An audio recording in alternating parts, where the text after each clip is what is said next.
Hi అండి, మీలో ఎంతమంది నా వీడియోస్ ప్రతి వీడియో ఫాలో అవుతున్నారో మాత్రం కామెంట్ చేస్తే మాత్రం మర్చిపోవద్దు. Today one more mini vlog అండి. నేనైతే నైట్ దోశల పిండి పట్టేసి అక్కడ పెట్టుకున్నాను. ఈరోజు అయితే దోశలు వేద్దామని.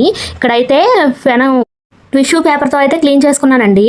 నెక్స్ట్ అయితే నేను దోశ అయితే వేసుకుంటున్నాను. టిష్యూ పేపర్తో క్లీన్ చేస్తే నీట్గా వస్తాయండి దోశలు. ఎక్స్ట్రా ఉన్న ఆయిల్ తడి మొత్తం పీల్చుకుంటుంది కదా, నీట్గా దోశలు అయితే వస్తాయండి. కోల్కతా డాక్టర్ విషయం అయితే మీకు ఈ పాటికి అందరికీ తెలిసిపోయి ఉంటుంది. ఎంత బాధాకరమో కదండి. చిన్నవాళ్ళ నుండి ముసలివాళ్ళ వరకు బయట తిరగాలంటే ఆడవాళ్ళు భయంగా ఉంటుంది. మన విలేజ్లో అయితే కొంచెం పర్లేదు, కానీ సిటీలో మరీ ఎక్కువైపోయారండి. ఇలాగా మరి ఫోన్ ఓపెన్ చేస్తే స్టార్టింగ్ ఆడవాళ్ళ మీద అత్యాచారాలు ఇటువంటి వీడియోసే వస్తున్నాయండి. జనాలు ఎంత ఘోరంగా తయారయ్యారంటే ఇంకా దేవుడికే తెలియాలండి. ఇంకా మేమైతే ఇక్కడైతే టిఫిన్ వేస్తాం అయిపోయిందండి, టిఫిన్ చేస్తున్నాము. అలాగే వెళ్లే ముందు ప్రతి వీడియోకి comment and like and subscribe అయితే చేసుకోండి.